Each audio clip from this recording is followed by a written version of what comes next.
जी हां दोस्तों, राहुल गांधी और अखिलेश यादव के एक नए दांव से बिहार में बिखर रहा एनडीए का जनाधार। मोदी और नीतीश के क्या टूटने लगे सपने। बहुत स्वागत है आप सभी का। आप देख रहे हैं द राजनीति का विशेष सेगमेंट खबर और विश्लेषण। मैं हूं जब्बार खान। तो क्या राहुल गांधी के जरिए शुरू किए गए जन आंदोलन के कारण बिहार का पूरा चुनावी समीकरण बदल चुका है? क्या एनडीए का ताना बाना बिहार के अंदर बिखरता हुआ दिखाई दे रहा है? आखिर राहुल गांधी और तेजस्वी के साथ में अखिलेश यादव की ये तिकड़ी किस नए प्लान के जरिए बिहार की राजनीति में उतर रही है? विस्तार से आपको दोस्तों बताते हैं, अंत तक इसे जरूर देखें। दोस्तों, मौजूदा वक्त में जिस तौर पर देश के अंदर एक अलग तरह की अलख जली हुई है, कहीं ना कहीं राहुल गांधी को जिस अंदाज में इस वक्त लोकप्रियता के शिखर पर आप देख रहे हैं, शायद उनके राजनीतिक करियर में आज तक वो कभी नहीं देखे गए होंगे। मगर बिहार की राजनीति, बिहार का विधानसभा का चुनाव और बिहार के इस विधानसभा चुनाव के नतीजे दरअसल बहुत कुछ तय करेंगे, क्योंकि इस वक्त दो ही स्थितियां हैं, एक मोदी विरोध और दूसरी तरफ इंडिया गठबंधन के जरिए वोट चोरी और दूसरे मुद्दों के जरिए बिहार की राजनीति में नतीजे तक पहुंचने की कोशिश। अब ऐसी स्थिति में राहुल गांधी की जो नई तरकीब है, उसमें अखिलेश यादव फैक्टर भी सामने आ गए।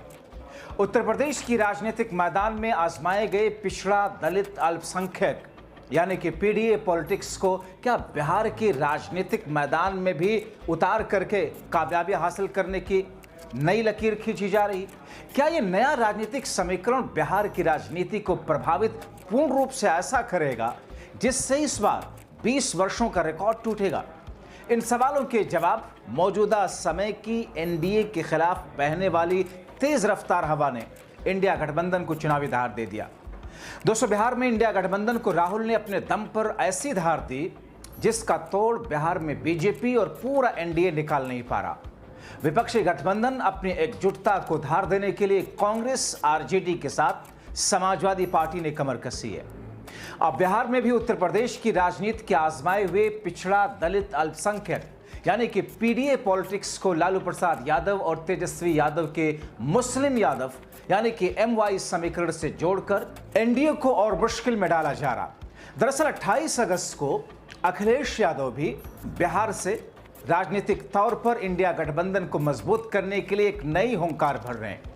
अखिलेश यादव राहुल गांधी और तेजस्वी यादव की वोटर अधिकार यात्रा में शामिल होने वाले हैं। इसमें बिहार में दलित पिछड़ों को एनडीए के खिलाफ एकजुट होने का नारा देंगे। बिहार में भी यूपी की तर्ज पर विपक्ष को पिछड़ा दलित पर फोकस कर जिस अंदाज में इस पूरी चुनावी धार को और तेज करने की कोशिश की जा रही है, जाहिर तौर पर इसका तोड़ फिलहाल बीजेपी नहीं निकाल पा रही। हालांकि कितना असरदार होगा देखने वाली बात है। अखिलेश यादव ने पिछले दिनों 18,000 एफिडेविट का मामला उठा करके चुनाव आयोग के सामने बिहार के वोटर पुनरीक्षण अभियान को कटघरे में खड़ा किया था। चुनाव आयोग से सवाल किया, हालांकि अब जवाब भी जिलों के डीएम की ओर से आने लगे। इसके बावजूद विपक्ष वोट चोरी या फिर यूं कहें कि वोट कटौती के मुद्दे पर जिस स्तर पर उसे हवा देने में कामयाब हुआ, ऐसे में अखिलेश यादव राहुल गांधी और तेजस्वी के साथ मिलकर एक ऐसा त्रिकोण बनाने की कोशिश में है जिसमें नीतीश कुमार की रणनीति को काटा जा सके, नीतीश के पिछड़ा पॉलिटिक्स को अखिलेश के पीडीए से मात देने की कोशिश हो सके। अखिलेश यादव के पिछड़ा दलित अल्पसंख्यक यानी कि पीडीए पॉलिटिक्स ने जिस प्रकार लोकसभा चुनाव 2024 में भारतीय जनता पार्टी के समक्ष बड़ी चुनौती खड़ी की, वैसी चुनौती बिहार में एनडीए के खिलाफ खड़ी करने की कोशिश की जा सकती है। इसे यूपी विधानसभा चुनाव 2027 से पहले एक टेस्ट के रूप में भी देखा जा रहा है। दोस्तों, माना जा रहा है कि 2027 के विधानसभा चुनाव में अखिलेश यादव राहुल गांधी के साथ मिलकर उत्तर प्रदेश में उतरेंगे। उनकी कोशिश एक बार फिर से पीडीए पॉलिटिक्स को धार दे करके प्रदेश की सत्ता में वापसी की है। दरअसल हिंदुत्व और मोदी लहर के साथ 2017 में उत्तर प्रदेश की सत्ता में आई भारतीय जनता पार्टी ने 2022 का विधानसभा चुनाव योगी आदित्यनाथ के बुलडोजर मॉडल और हिंदुत्व के सहारे जीत हासिल की।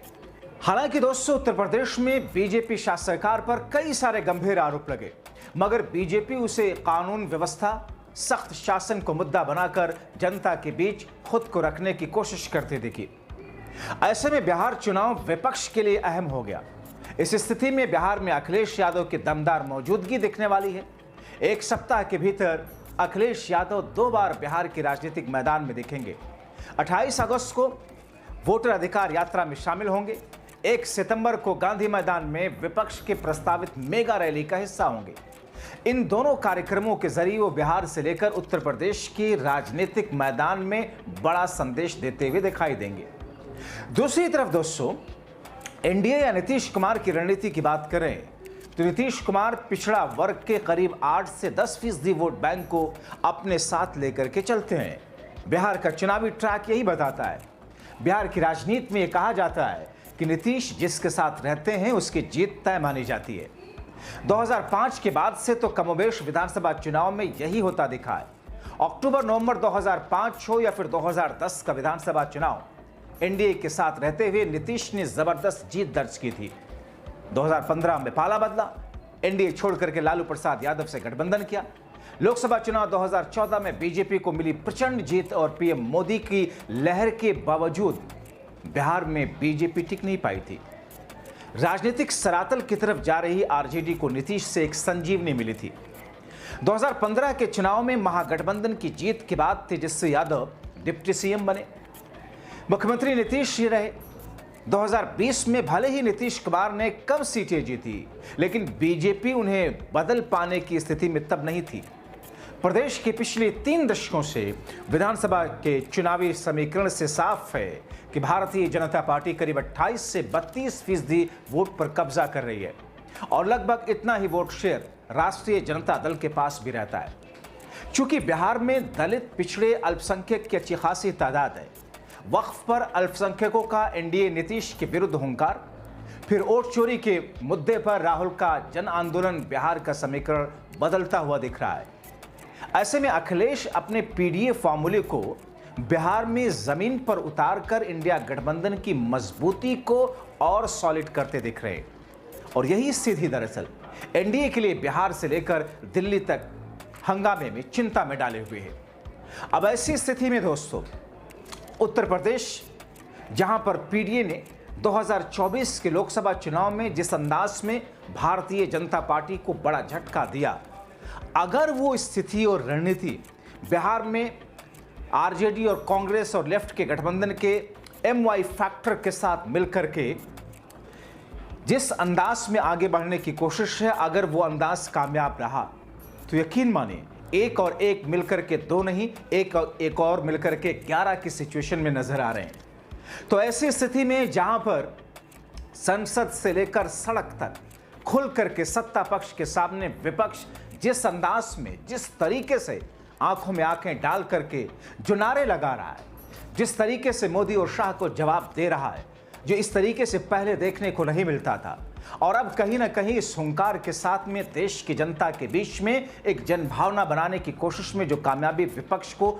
मिलती हुई दिखाई दे रही है और जो आहट सुनाई दे रहा है, आप यकीन मानिए अगर ये कोशिश राहुल, तेजस्वी और अखिलेश की ये तिकड़े पीडीए फॉर्मूले का एमवाई फैक्टर के साथ मिलकर के इंडिया गठबंधन के उत्थान के ट्रैक को कामयाबी मिलने की दिशा में जो आहट सुनाई दे रही है, अगर वो जरा भी मजबूत हुई तो फिर 2025 का बिहार का विधानसभा चुनाव देश की पूरी राजनीति को बदल देगा। और इसीलिए दोस्तों, इस वक्त एनडीए खेमे में दिल्ली से लेकर सिर्फ बिहार ही नहीं बल्कि राज्यों के स्तर पर भारतीय जनता पार्टी अपने स्तर पर एनडीए के सहयोगी दलों के साथ में मिलकर एक नई तरीके की स्ट्रैटेजी और राहुल के काउंटर पार्ट के तौर पर नई तरीके की तकनीक के साथ में चुनावी मैदान में उतरने और एक नैरेटिव सेट करने की कोशिश कर रही है।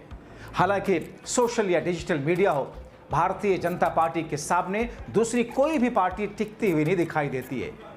मेन स्ट्रीम मीडिया को तो आप छोड़ ही दीजिए, जिसे आप पालतू मीडिया कहते हैं, मगर जिस अंदाज में डिजिटल प्लेटफॉर्म पर भारतीय जनता पार्टी और एनडीए दर्शकों तक, लोगों तक, वोटर तक, जनता तक पहुंचने के प्रयास में कामयाब होती है, उसमें कहीं ना कहीं इंडिया गठबंधन को अपनी कमी को दूर भी करना होगा।